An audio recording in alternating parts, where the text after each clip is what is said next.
दोस्तों स्वागत है आप सभी का बिहारी मीडिया में। चलिए शुरुआत करते हैं बिहार के टॉप न्यूज से। बड़ी खबर में देखिए, बिहार विधानसभा की 4 सीटों पर उपचुनाव आज। बिहार की 4 विधानसभा सीटों पर आज यानी बुधवार को वोटिंग होनी है। तरारी, रामगढ़, बेलागंज और इमामगंज में उपचुनाव को लेकर जिला प्रशासन ने सभी तैयारी पूरी कर ली है। गया की 2 विधानसभा सीटों पर होने वाले उपचुनाव को लेकर मतदान कर्मी ईवीएम के साथ मतदान केंद्र पहुंच गए हैं।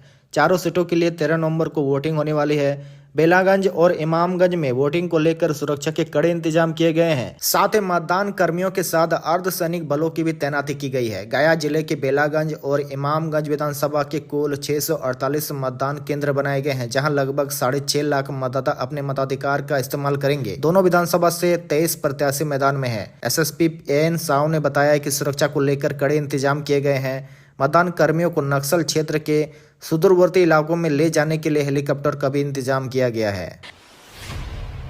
बड़ी खबर में देखिए, हाईवे एम से लेकर रेलवे स्टेशन तक पीएम मोदी बिहार को देंगे करोड़ों की सौगात। प्रधानमंत्री नरेंद्र मोदी 13 नवंबर को बिहार को कई बड़े सौगात देने आ रहे हैं। पीएम मोदी दरभंगा एम्स का शिलान्यास करने के साथ साथ 10,000 करोड़ से भी अधिक के नए पुराने नेशनल हाईवे का चौड़ीकरण और पानी बिजली से जुड़ी योजनाओं को घोषणा करेंगे। इसके अलावा पीएम मोदी अररिया रानीगंज सड़क के शिलान्यास भी करेंगे। 94 किलोमीटर लंबी इस सड़क के निर्माण पर 1546 करोड़ रुपए खर्च होंगे। यह सड़क भारत नेपाल सुरक्षा के दृष्टिकोण से भी काफी महत्वपूर्ण है। इसके अलावा प्रधानमंत्री दरभंगा शहर के तीसरे रेलवे स्टेशन का भी लोकार्पण करेंगे। PM Darbhanga bypass railway line का भी उद्घाटन कर शहर का तीसरा रेलवे स्टेशन सौंपेंगे। इससे पहले दरभंगा शहर में 2 रेलवे स्टेशन है। इस बाईपास लाइन के चालू हो जाने से सीतामढ़ी से सकरी की ओर बिना दरभंगा जंक्शन आए ही ट्रेन जा सकेगी। इसी समय के साथ दरभंगा जंक्शन पर ट्रेनों के दबाव भी कम होगा और साथ ही दिल्ली से बंगाल जाने के लिए एक सुलभ मार्ग उपलब्ध हो जाएगा।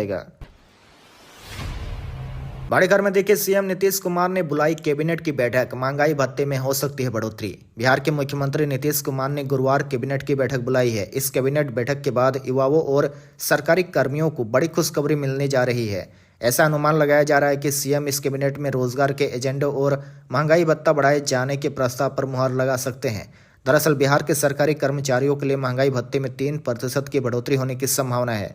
अब इस विषय समेत कई अन्य मुद्दों पर विचार करने के लिए मुख्यमंत्री नीतीश कुमार ने एक विशेष कैबिनेट बैठक बुलाई है।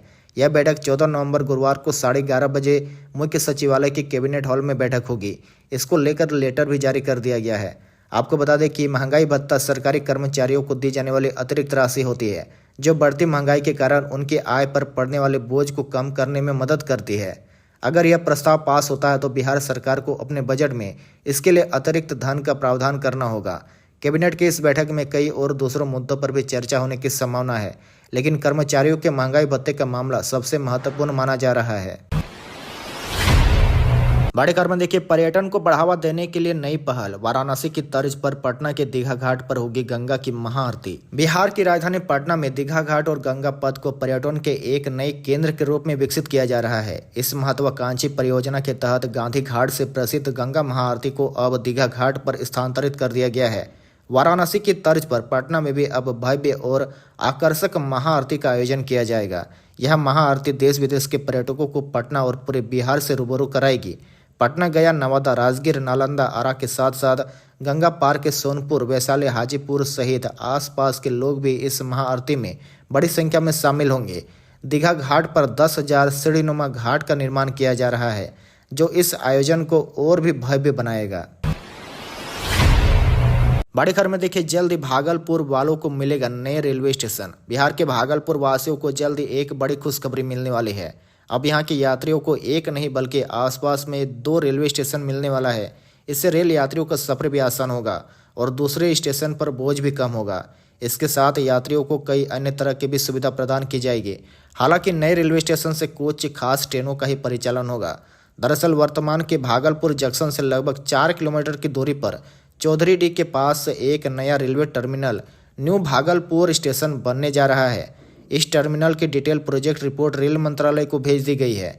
अब जैसे इसकी मंजूरी मिलेगी उसके बाद कॉन्ट्रैक्ट और टेंडर की प्रक्रिया शुरू होगी, जिसके बाद निर्माण कार्य भी जल्द आरंभ हो जाएगा। बताया जा रहा है कि इस नए रेलवे स्टेशन से लंबी दूरी की ट्रेनें चलेगी। यहां से विक्रमशिला, एलटीटी, अंग एक्सप्रेस जैसे लंबी दूरी की ट्रेनें चलेगी। इससे भागलपुर जंक्शन पर ट्रेनों की भीड़ कम होगी और कई समस्या से भी राहत मिलेगी। यहाँ 4 प्लेटफॉर्म बनाए जाएंगे। हर एक 24 LHB कोच की क्षमता वाली होगा। सभी प्लेटफॉर्म पर लिफ्ट और एक्सेलेटर की सुविधा होगी। बड़ी खबर में देखिए, बिहार के इस जिले में होने जा रही है अग्निवीर भर्ती रैली, सेना ने जारी किए एडमिट कार्ड। बिहार के कटिहार में भारतीय सेना की अग्निवीर भर्ती रैली शुरू होने वाली है। भारतीय सेना ने अग्निवीर भर्ती रैली के लिए एडमिट कार्ड जारी कर दिया है। 25 नवंबर से शुरू होने वाली अग्निवीर भर्ती रैली में शामिल होने जा रहे कैंडिडेट एडमिट कार्ड सेना की वेबसाइट joinindianarmy.nic.in पर जाकर डाउनलोड कर सकते हैं। सेना के ARO कटिहार में भर्ती रैली 25 नवंबर से 4 दिसंबर तक चलेगी। इस ARO में बिहार के कटिहार, अररिया, बांका, बेगूसराय, भागलपुर, खगड़िया, किशनगंज, मधेपुरा, मुंगेर, पूर्णिया, सुपौल और सहरसा जिले आते हैं। बड़े खबर में देखिए, विश्व प्रसिद्ध सोनपुर मेला का शुभारंभ इस दिन से ये दोनों माननीय करेंगे उद्घाटन। विश्व प्रसिद्ध सोनपुर मेला का शुभारंभ आज यानी 13 नवंबर से होगा। मेले का उद्घाटन बिहार के दोनों डिप्टी CM सम्राट चौधरी और विजय सिन्हा करेंगे। विश्व प्रसिद्ध सोनपुर मेला करीब 1 महीने तक चलेगा। उद्घाटन समारोह में विशिष्ट अतिथि के रूप में राज्य के 3 मंत्री, जिले के प्रभारी मंत्री, 2 सांसद, सभी विधायक, विधान पार्षद एवं अन्य जनप्रतिनिधि मौजूद रहेंगे। जानकारी के अनुसार मेले के उद्घाटन कार्यक्रम में बॉलीवुड गायकों की टीम प्रस्तुति देगी। जिला अधिकारी अमन समीर ने बताया कि सोनपुर मेले को भव्य बनाने के लिए पर्यटन विभाग की ओर से कई तैयारियां की गई है। इस बार मेले का सबसे अहम बात यह है कि पर्यटन विभाग ने सांस्कृतिक पंडाल और आर्ट एंड क्राफ्ट विलेज का निर्माण कराया है। बड़ी खबर में देखिए, नवोदय विद्यालय में कक्षा 9वीं और 11वीं में नामांकन के लिए आवेदन की तिथि बढ़ी। नवोदय विद्यालय समिति ने शैक्षणिक वर्ष 2025-26 के लिए जवाहर नवोदय विद्यालय में 9वीं और 11वीं में नामांकन के लिए आयोजित होने वाले लेटरल एंट्री सिलेक्शन टेस्ट 2025 के लिए आवेदन की तिथि बढ़ा दी है।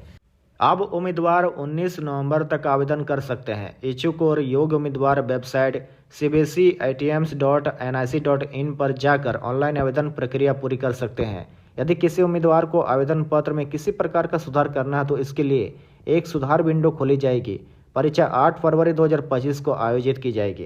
कक्षा 9वीं के लिए उम्मीदवार को उस जिले का निवासी होना चाहिए जहां से वह प्रवेश के लिए आवेदन कर रहा है।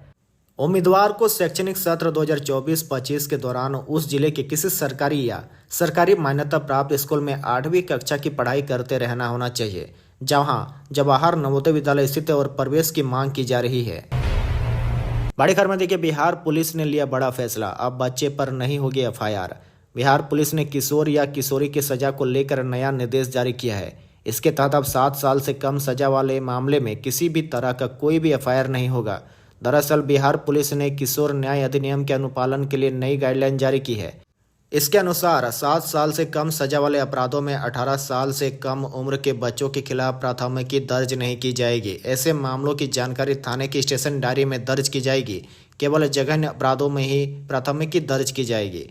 जानकारी के अनुसार 7 साल से कम सजा वाले अपराधों के मामलों में पुलिस 18 साल से कम उम्र के बच्चों व किशोरों के विरुद्ध प्राथमिकी दर्ज नहीं करेगी। इन अपराधों की सूचना सिर्फ थाने की स्टेशन डायरी में दर्ज की जाएगी, यानी कि नाबालिगों पर सिर्फ 7 साल से अधिक सजा वाले जघन्य अपराधों के मामले में ही प्राथमिकी दर्ज की जाएगी। बिहार में कड़ाके की ठंड झेलने के लिए हो जाइए तैयार, मौसम विभाग का अलर्ट। बिहार वासियों को अब सचेत रहने की जरूरत है क्योंकि कड़ाके की ठंड से जल्द ही सामना होने वाला है। राजधानी पटना समेत प्रदेश के मौसम में बदलाव शुरू हो गए हैं।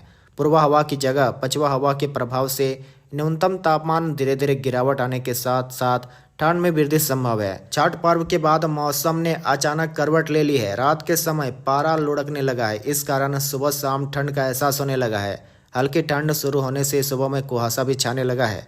सबसे ज़्यादा कुहासा ग्रामीण इलाकों में देखने को मिल रहा है।